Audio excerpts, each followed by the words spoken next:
In the 1960s, Bob Crane seemed to have it all. With his perfect smile, razor-sharp wit, and undeniable charisma, he became a household name as Colonel Robert Hogan, the quick-thinking leader on the hit sitcom Hogan's Heroes. Audiences loved him. Off-screen, he was just as magnetic, with a warm personality and clever humor that drew people in wherever he went. But behind the affable TV star image, Crane's life was unraveling in ways no one could have imagined. What began as a career built on laughter would spiral into betrayal, scandal, and one of Hollywood's most shocking unsolved murders. Before television stared him, Bob Crane was already a rising star in radio. Known as the man of 1,000 voices, he dominated the Los Angeles airwaves as the host of KNX's popular morning show. His lightning-fast improvisation made him a favorite among Hollywood's elite, and his guest list included icons like Marilyn Monroe, Bob Hope, and Charlton Heston. Even Walt Disney praised him as the fastest wit in the West. Crane's effortless charm on radio opened the door to acting, and in 1961, legendary TV writer Carl Reiner appeared on Crane's show. Impressed, Reiner offered him a guest spot on The Dick Van Dyke Show, where Crane played a charming but philandering husband. That single role changed everything, leading to more opportunities, including a recurring role as a happy-go-lucky dentist on The Donna Reed Show. By 1965, Crane's career skyrocketed when his agent handed him the script for a new television project called Hogan's Heroes. At first, Crane thought it was a war drama, unaware it was actually a sitcom about Allied prisoners outsmarting their bumbling German captors. Despite the unusual premise, the show became an instant hit. Crane's portrayal of the clever and charismatic Colonel Hogan made him one of the most recognizable faces on TV. Hogan's Heroes ran for 6 seasons, earning him to Emmy nominations and placing his face on billboards, lunchboxes, and magazines across America. To viewers, he was the confident leader who always had a plan, but even at the height of fame, those close to him began noticing troubling changes. His personal life was growing strained, and his hunger for excitement off-screen hinted at an obsession that would soon take over his life. Crane had always enjoyed photography, but by the mid-1960s, that hobby shifted into something far more personal. What started as experimenting with cameras turned into a secretive fixation. The turning point came when his Hogan's Heroes co-star Richard Dawson introduced him to John Henry Carpenter, a Sony video equipment salesman. Carpenter had connections throughout Hollywood and access to cutting-edge recording technology. The two bonded over their fascination with cameras, with Carpenter helping Crane set up equipment in hotels when they traveled. At first, it seemed like a harmless friendship, but their private activities soon raised alarm among those closest to Crane. Crane and Carpenter began spending their nights frequenting bars and nightclubs, where Crane's celebrity status attracted plenty of attention. He often introduced Carpenter as his manager, and the two became inseparable, traveling together and recording their encounters with women. While some dismissed it as harmless playboy behavior, others saw Crane becoming consumed by his double life. He grew distracted on set, increasingly dependent on his side hobby, and his family life suffered. His marriage to Terzian, his high school sweetheart and mother of his 3 children, collapsed after more than 2 decades. He later married Patricia Olson, known to Hogan's Heroes fans as Sigrid Valdez, but the same issues persisted. By the early 1970s, Crane's off-screen reputation had begun to hurt his career. Even during the filming of Disney's 1973 family film Superdad, his behavior was said to have raised concerns among executives. As the decade wore on, his once bright TV stardom faded. He found steady work performing in stage productions and seemed determined to rebuild his life, but his friendship with Carpenter remained a source of tension. Crane reportedly told friends he wanted to leave old habits behind and sever ties with Carpenter. By the summer of 1978, he was making plans for a fresh start.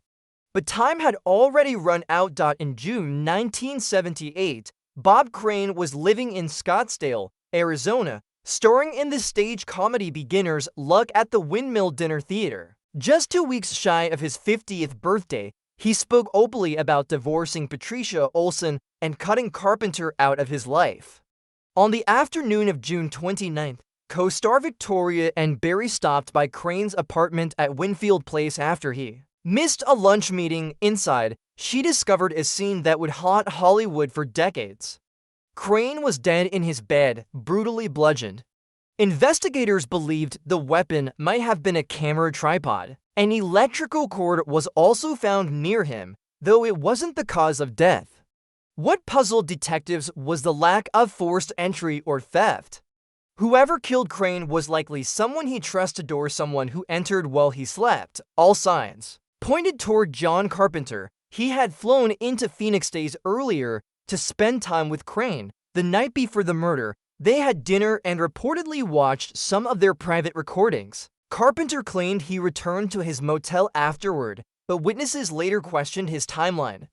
Police also uncovered Crane's private stash of cameras, tapes, and tripods, revealing a side of the beloved TV star the public had never seen. For his family, the discovery was devastating.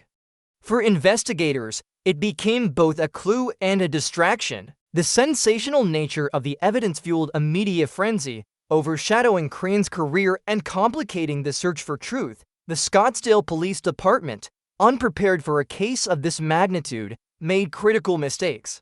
The crime scene was never fully secured. Friends and family, including Crane's son Robert, were allowed inside the apartment before it was processed, contaminating evidence with additional fingerprints and footprints. Investigators collected blood smears from Carpenter's rental car, but in 1978 DNA testing didn't exist. Blood typing alone couldn't prove guilt. Without a clear murder weapon or conclusive evidence, prosecutors declined to charge Carpenter. He returned to Los Angeles, his reputation ruined, but his freedom intact. For more than a decade, the case went cold. Then in 1990, detectives Barry Vassell and Jim Raines reopened the files. Advances in forensic testing gave them hope. They discovered old photographs of Carpenter's rental car interior that appeared to show a biological fragment, though the original sample had been lost. Still, prosecutors felt they had enough to move forward. In 1992, John Carpenter was arrested and charged with Crane's murder. His 1990 trial played out like a Hollywood courtroom drama. The prosecution argued that Carpenter, angry over Crane's plans to end their friendship, lashed out in a jealous rage. They presented the blood evidence, the pair's history, and testimony from Crane's son Scotty, who recalled his father saying he wanted Carpenter out of his life.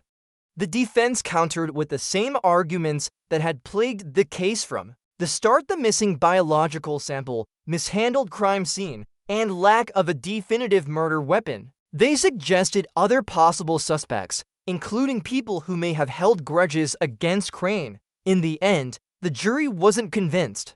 In 1994, John Carpenter was acquitted. He maintained his innocence until his death in 1998. For Crane's family, the trial brought no closure. Instead, it only deepened their pain. His eldest son, Robert, described the agony of watching the most private aspects of his father's life paraded before the world. Media coverage painted Crane as a fallen star consumed by scandal, drowning out his accomplishments as a pioneering radio host and Emmy-nominated actor. Scotty Crane, who has long defended his father's legacy, insisted that the women who appeared in the tapes were willing participants, but that nuance was often ignored in favor of salacious headlines. Even within the family, suspicions lingered. Crane's son Robert David questioned Patricia Olson's role in events, noting that Bobswell left his entire estate to her, excluding his children and first wife. Prosecutors never considered Olson a suspect, but the speculation added another bitter layer to the family's grief. Hollywood, meanwhile, quietly distanced itself. After Crane's funeral in July 1978, attended by stars like Patty Duke, Carol O'Connor, and John Osteen, his name faded from public conversation.